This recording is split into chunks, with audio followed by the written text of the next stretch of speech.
Good evening, everyone, and welcome to Center for Migration and Refugee Studies seminar series. It's been a very long time, 2 years and a half, I think, since the pandemic. So I'm happy that we are again face-to-face.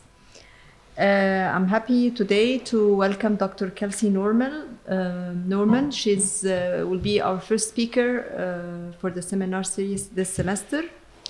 Dr. Norman is a fellow for the Middle East at Rice University Baker Institute for Public Policy and director of the Women's Rights, Human Rights and Refugee Program.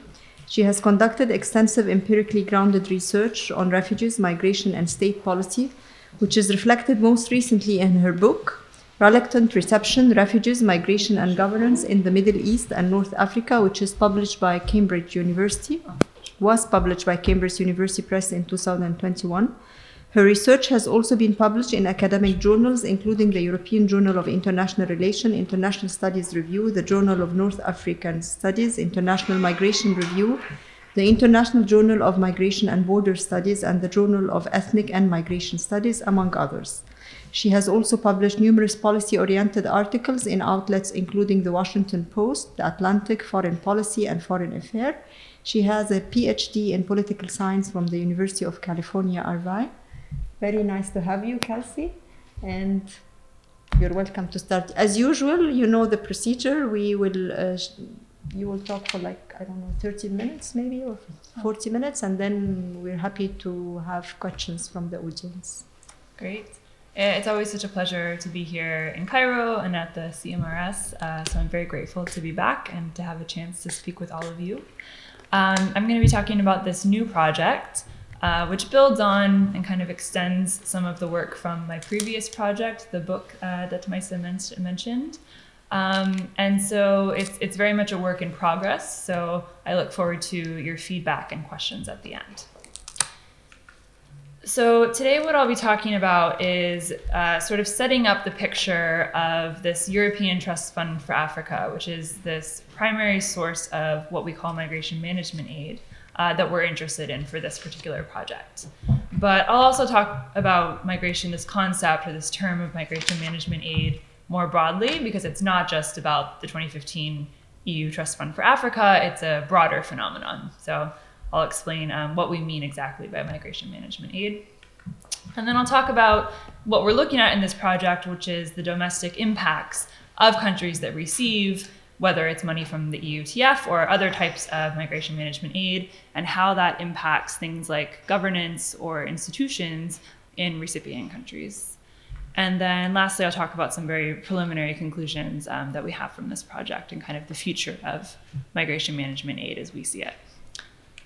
So in order to set up this story, I'm gonna take us back to 2015, a time that maybe many of us in this room remember. So if we can recall why 2015 was perceived as such a crisis for Europe specifically, right? Because if we're thinking of Syrian refugees in particular, Syrians had already been leaving their country for 4 years by the time many of them arrived in Europe, right? So why was it that Europe perceived this as this particular year and this particular moment as a crisis? So partly it can be explained by the route changes, the migratory route changes that you can hopefully see in this photo. So the numbers that are in red are the numbers of irregular migrants, including asylum seekers, refugees, who transited along these 3 different migratory routes in 2014, right? So you can see that the central Mediterranean route in 2014 was the most predominantly used route. And this is a long migratory route. It can be very dangerous, deadly in many cases. So it's not the best option really, but it was the most used option in 2014. But because some certain policy changes happened primarily in the Balkan region in 2015, the Eastern Mediterranean route, the route that goes from Turkey to Greek islands primarily, or mainland Greece, became much more feasible, became much cheaper, and then it became much more heavily used. So that's why you can see the numbers in red, just about 50,000 individuals who crossed that route in 2014. That number jumped 850,000 individuals in 2015. So this was the moment that if we recall, in summer of 2015, especially in August, that Europe started to sort of panic, right? And this panic or this sense of crisis was then heightened partly in the death, due to the death of an individual, a 3-year-old Syrian boy. If we recall, his name was reported as Aylan Kurdi in newspapers, and he was trying to cross that Eastern Mediterranean route with his family and ultimately died en route, and his body washed upon the Turkish shore, was photographed, and then that photograph was spread through every international newspaper in the world, right? So at that particular moment, Europe, for a time, started to have quite a welcome reception towards Syrians and other nationalities that were arriving in Europe, right? So this was the moment following this incident where we remember maybe photos of European nationals coming down to train stations and welcoming refugees, right? Welcoming Syrians, maybe other nationalities, offering, food, shelter, these types of things. Not totally dissimilar from what we're seeing at the moment with Ukrainians arriving in Europe, right? So for a moment, Europe seemed like it was going to be open to welcoming and accommodating asylum seekers across different countries of the EU. But this started to change. So in August and September 2015, around the same time as that photograph circulated, Angela Merkel, who was sort of the de facto leader of Europe at the time, assembled a coalition of states that were willing to allocate across the different EU member states asylum seekers, Syrians in particular, and sort of there was this willingness to take them in and to step up in terms of responsibility towards refugees. But this quickly fell apart.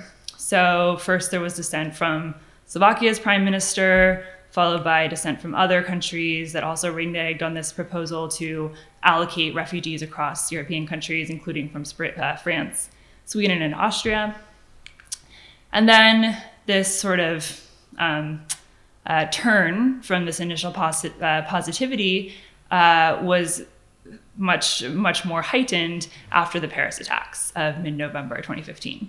So if you recall, these were a series of coordinated attacks across Paris. And at the time, there was a Syrian passport that was planted at the scene of one of the bombing sites in Paris, right? So immediately the media latched onto this idea that these bombing and attacks could be blamed on these allegedly open borders, right, that had accommodated or welcomed asylum seekers.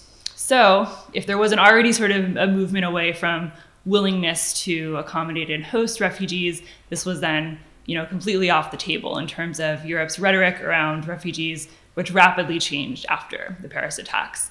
And quickly it became a story of, rather than how can we accommodate refugees and asylum seekers, how can we keep them from getting to Europe in the first place, right? So one of the immediate repercussions of the Paris attacks was the EU-Turkey deal, which the negotiations for it began in late November 2015. So if you recall, I'm sure as many of you do, this was a deal that involved Europe and specifically Greece working with Turkey to send back Syrians and other nationalities who had arrived on Greek islands, send them back to Turkey, contain them there, allegedly in exchange for resettling one individual. For everyone sent back, there would be one Syrian refugee resettled from a Turkish refugee camp. In addition to that, of course, Turkey received 6 billion euros, the promise of accession negotiations, and visa liberalization for Turkish nationals. So a number of sort of incentives, right, to put this deal in place.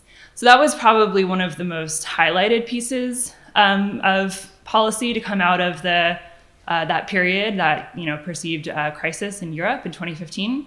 But what we're going to focus on instead is, if anyone recalls, the Valletta Summit. So right around the same time, so in late November 2015, the EU also got together with leaders of countries from North and Sub-Saharan Africa and put together this pot of money that became known as the EU Trust Fund for Africa. And the premise of the EU Trust Fund for Africa was that this pot of 6 billion euros could be spent across the African continent. And the idea was that it would help developed countries across Africa economically, politically, creating further stability, further economic development, and that would then incentivize people not to leave their home countries in the first place, right? Just to stay at home. Or it would incentivize asylum seekers, refugees, migrants to stay where they are in whatever host country they're in and not travel onward to Europe. So this is one example of this phenomenon that we're calling migration management aid. So what is migration management aid? Well, the first definition that we could find for it is from the OECD in 2018. And it describes migration management aid or funding, foreign funding or development aid that, quote, helps target the, quote, facilitation of orderly, safe, regular, and responsible migration and mobility. But we think this is sort of a narrow definition. And we think of it a bit more broadly because the EU Trust Fund for Africa that we're talking about, the one that was launched in 2015, it aims to, quote, contribute to better migration management as well as address the root causes of destabilization, forced displacement, and irregular migration, in particular by promoting resilience, economic and equal opportunities, security and development, and addressing human rights abuses. So it's quite a large swath, right, of goals in terms of what this type of foreign aid is aiming to do. And we think of it as not too different from other types of foreign aid, right? That's effectively development assistance, except that there's this migration component to it. Because it's not just about developing countries, whether economically, politically, et cetera. It's also about doing that with a specific purpose of preventing or stopping outward migration, right? So there's a sort of a new aspect to it. So we see this as sort of a new form of foreign aid that's emerging. But I should say it's not entirely new. By new, we mean new in a relative term. So with a side project I'm working on in regards to this project, we're comparing sort of the history of migration management aid and looking both at the EU, the European Union, as well as North America. And this is an example, just one sort of handpicked example from 2006. This is from a report of the European Commission saying that they're at this time, so more than 15 years ago, the prime challenge that they were addressing is to tackle the main push factors for migration: poverty and lack of employment opportunities. The EU must recognize that creating jobs in developing countries could significantly reduce migration pressure from Africa. And as I just kind of alleged, it's also not something that's unique to the European Union, right? So this is a quote from Barack Obama in 2014, who says, "We have to do more to address the root causes of the problem. And that includes poverty and violence in Central America." And then very recently, we have this quote from Joe Biden from last year with his new initiative, who he says, "Poverty and economic inequality, pervasive crime and corruption, and political leaders' drift toward authoritarian rule in Central America have stunted economic growth and diverted critical resources from healthcare and education, robbing citizens of hope and spurring migration." Right, so again, it's not dissimilar from other earlier types of foreign aid, which has been a phenomenon since at least the 1950s. But again, it's this focus on doing this type of aid with the goal of stopping migration or trying to at least minimize migration. And when we look historically, the sort of data set we're working with, the farthest we can go back is 2002. We count in total that $130.5 billion has been spent to control, regulate, or manage migration in developing countries. And that this phenomenon of migration management aid has increased more than 350% between 2002 and 2017. So it's a growing phenomenon. It went from $2 billion in 2002 to $12 billion in 2017. And the EUTF, as we said, that's our main focus in this project, allocated $5 billion for migration management aid between 2015 and 2020. And part of the reason to focus on the EUTF is that we know that all of that money, because of the self-described goals of the EUTF, was specifically migration management aid, right? It's one specific pot of migration management money. So part of the literature that we're tying this to is this literature some of you might be familiar with on whether migration management works, right? So we know it's a phenomenon. We know that this idea of countries in the global north using funding to try and prevent emigration from countries in the global south has been a phenomenon for a while. So other scholars have looked at, well, does it actually work? Does it prevent emigration? So a number of studies here or specifically Hein de Haas, so the middle study, but other scholars as well have looked at this transition that countries might go through as they receive migration management aid. And he argues, if you can see it, that actually, as a country might, sort of be injected with foreign aid in support of preventing migration, that it's likely in this sort of short to medium term, so as we go along the x-axis, it's likely to actually increase outward migration because money coming in from outside helps facilitate people's aspirations, their capabilities, their actually, their physical ability to leave a country. So that only as a country gets toward a level of development that's on par with a country that they might migrate to, would we then see outward migration or emigration decrease, right? So in the medium to short term, migration management aid is actually likely to increase outward migration. And it's only as we get to the long-term picture, if development aid actually works, that we would likely see that decrease in emigration. So basically what these scholars are arguing is that it doesn't work, that it's actually not going to decrease migration, which is allegedly the goal, of what countries in the global north who are funding this are trying to do. And then there's also another literature that basically says that migration management aid doesn't account for the complexity of migration decisions, right? That people don't just migrate for economic reasons. They might be fleeing a crisis. They might be forced to go somewhere because of climate change, right? They might be trying to reunify with family. They might be looking for educational opportunities. So there's all sorts of reasons why people leave their countries that can't really be accounted for by just giving them money effectively to keep them at home. So in addition to acknowledging this literature and sort of tying our work in here, we're also interested, beyond just the impact on migrants or would-be migrants, we're also interested in what is this foreign aid, this specific type of foreign aid, doing to domestic institutions in countries that are receiving it, right? So how does migration management aid impact governance in recipient countries is basically our question.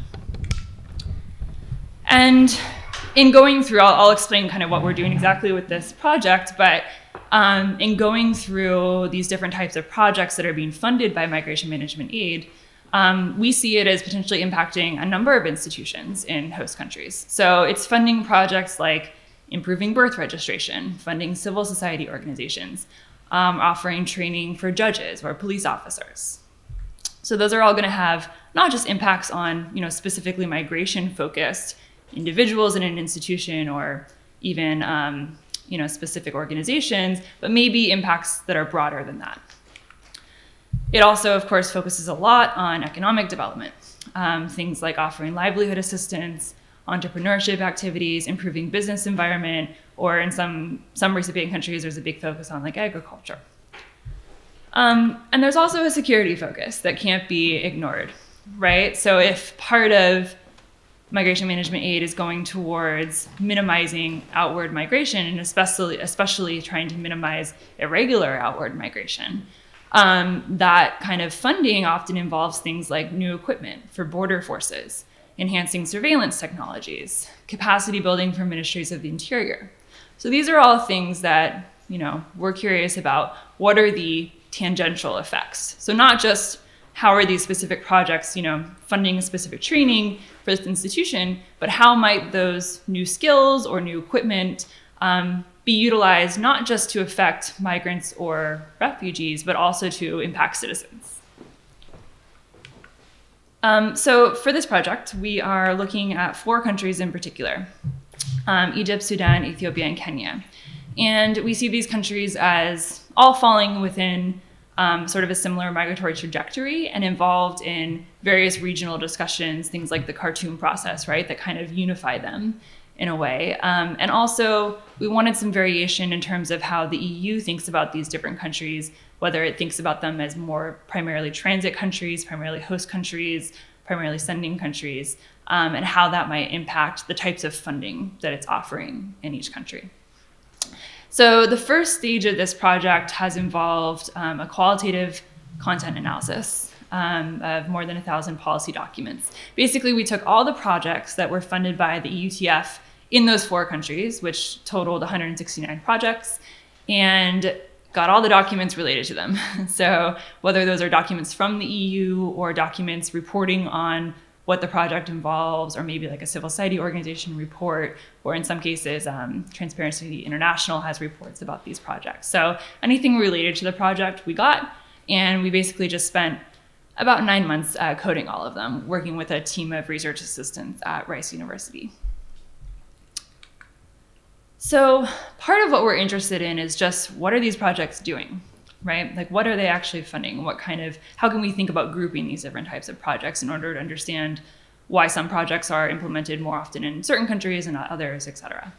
So if we look at the way that the EU codes its projects, it's not very clear what these projects are doing. So just as an example, these are all the projects or all the money that's being utilized across the 4 countries that we're looking at. And the most prevalent type of project is under the theme of improved migration management, which allegedly like all of these projects are related to migration management. So it's not really clear what that means, right? Secondly, related to improved governance and conflict prevention. There's a little more clarity there, but it's not super clear. And then the third most prominent category was strengthening resilience, which again, it's not really clear what that means, right? So we went through and created our own codes, basically, our own themes to understand, going through each document and agreeing on the classification of what this project is actually doing, according to at least the official EU documents. And when we did that, we found that maybe unsurprisingly, but certainly different from how the EU thinks about it, the most prevalent category is economic development. And then the second most prevalent category is state capacity, which is, we're very interested in what exactly is being capacitated in each state with this type of funding. And then there's a number of other categories that all kind of fall maybe under the 10% threshold. So social cohesion, peace building, conflict prevention, youth, health, research and evaluation, infrastructure, climate change, women and gender.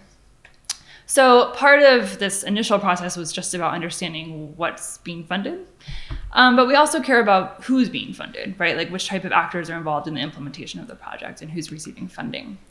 And this was, especially important as we were going through documents and found things like this. So this was the director of GIZ for the Horn of Africa region who says in this quote, "That's because one thing is clear, human rights come first. We do not strengthen autocratic structures. No money goes to the governments of the countries we work in." But we know that's not true.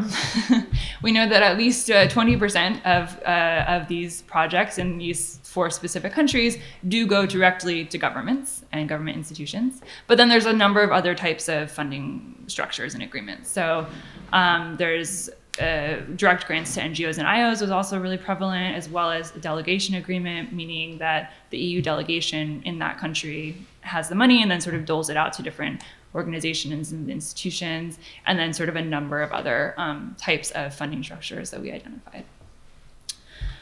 So just as an example of sort of the knock-off or knock-on or tangential effects that we're sort of concerned about or want to at least better understand. This is an example of maybe one of the more extreme cases from Sudan. So the Better Migration Management Project is a regional project, so it's being implemented in a number of countries, including Sudan. But in Sudan, it was $46 million to improve the capacity of the Sudanese government to control irregular migration. But a 2018 EU document we read acknowledged specific risks. So all of the projects acknowledge risks. That's what the EU does. But in this one, they seem to be quite aware of possible tangential effects. So the first risk they acknowledged was the provision of equipment and trainings to sensitive national authorities, such as security services or border management, diverted for repressive aims. And then number 2 was criticism by NGOs and civil society for engaging with repressive governments on migration. So as they foretold, criticism did indeed arrive to European journalists tracked down some of this funding and found out that some of the trainings and capacity building had gone specifically to the RSF forces, the Rapid Support Forces, which some of you probably know are, more or less a paramilitary group that grew out of the Janjaweed militias from the war in Darfur, eventually became absorbed into the institutional structure of the Ministry of the Interior in Sudan, and then basically became sort of the primary border control force as well. So this is in response to those journalistic pieces talking about that. This is a 2018 EU press briefing that says, please note that in the case of Sudan, the BMM does not work with intelligence agencies or the military in and from Sudan. The BMM only trains border officials and police. This is to develop and improve their capacity to counter trafficking in persons and smuggling of migrants. The selection of participants is closely coordinated with the Sudanese Ministry of the Interior to prevent military and intelligence personnel from taking part in BMM finance training activities. The problem with this, though, is that even if they claim that this is being done in close coordination with the Ministry of the Interior and military intelligence personnel, that doesn't necessarily mean that they have complete control over who is receiving these trainings or who is receiving equipment, right? So, an important lesson, I think, from the broad literature on foreign aid is that recipient countries are very involved, right, in actively negotiating aid packages. So if this is being coordinated directly with the Ministry of the Interior and military intelligence, it's a safe bet that these groups are also choosing who is benefiting from these trainings or from this provision of services and equipment. So it's not to say that aid is doled out and that the EU or whatever donor country or body has complete control over how it's allocated, right? The recipient country has a lot of say as well.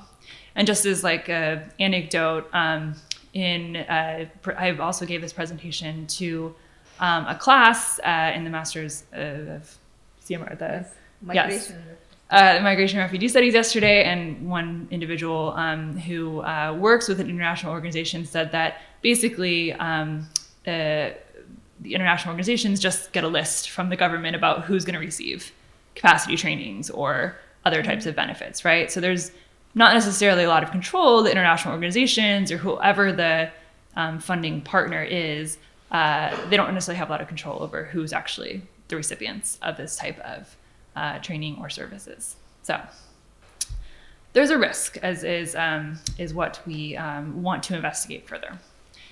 So as we said, a major component of this type of funding has been economic development. So far, we've identified a number of categories that includes livelihood opportunities, entrepreneurship, resilience, agricultural and livestock, vocational technical training, improving the general business environment, industrialization, and cash transfers and loans. And since we're in Egypt, these are the four primary categories that we've identified as the funding that has gone towards projects in Egypt. These are the four categories that are primarily being funded: livelihood opportunities, entrepreneurship, vocational technical training, and improving the business environment. And the main relationship between which type of activities get funded in which state is related to risk, right? About perceived risk of where would-be migrants are going to come from. So in Egypt, it's particularly targeting 14 governorates, it seems, whereby most of the irregular migration in Egypt has previously come from. And that's determining then which type of projects are being offered to the Egyptian government to implement in conjunction with international organizations like IOM and UNHCR. One thing we're also wondering about or concerned about is the sustainability of programs. So this is a limited time pot of money, right, from 2015 to 2020, 2021 in some cases. So if these projects are being implemented, even if they might benefit individuals like the economic development projects, how are they going to be sustained over time, right? How is there going to be sort of ownership developed? So this is one example from Ethiopia, an evaluation criteria that's being used to understand whether this project is working or not is related to the number of individuals benefiting from access to funding, loans or grants, business development services, and attended entrepreneurship and financial education awareness programs. However, this is one example of an individual who did receive, funding via a loan, Therefore, we tick off that box for this is an individual who received the funding or the benefits. But this individual, Tafari, after he dug a well, this EUTF funded project linked him to microfinance loans that helped finance an irrigation machine. Although the machine was partially financed by the real project, Tafari will still be paying for his loan and possibly taking on other loans after the project is finished. So we also want to understand what are the timeline for these projects, what is the EU planning to do, and what are recipient governments planning to do when that pot of money runs out. So just to draw some very preliminary conclusions, as I said, this is an ongoing project. We see migration management aid as an emerging policy tool, and we see it as a growing policy tool, right? So countries are turning to it more and more. We think partly because it sounds nice, right? It's a migration management tool that sounds sort of liberal and soft in comparison to other types of externalization measures that are much more militant and might lead to sort of bad press for countries like those in Europe.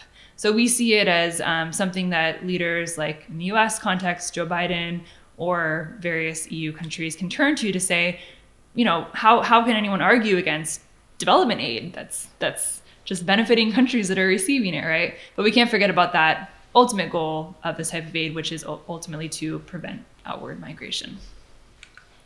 So open coding allowed us to uncover these various themes that might otherwise sort of be veiled by the EU classification, and also to better understand aid recipients, so who's receiving the funding in a country.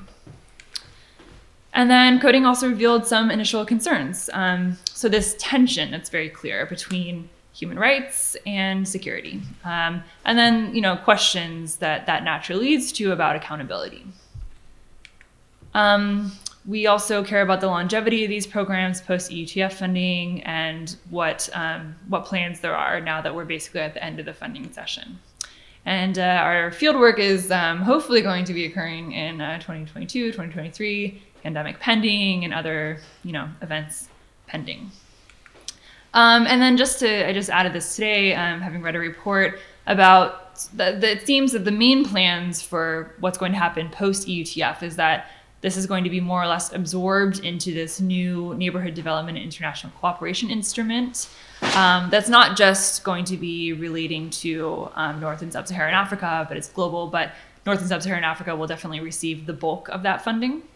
And this will be split over different programming periods between 2021, 2024, and 2025 and 2027, worth approximately $10 billion, and with an additional $9.5 billion that can be used to address new needs, emerging challenges, unforeseen circumstances, or to promote new initiatives. So this is, the end of the EUTF is by no means the end of migration management aid. It's just being maybe absolved into a new instrument. So we want to understand also what that looks like going forward.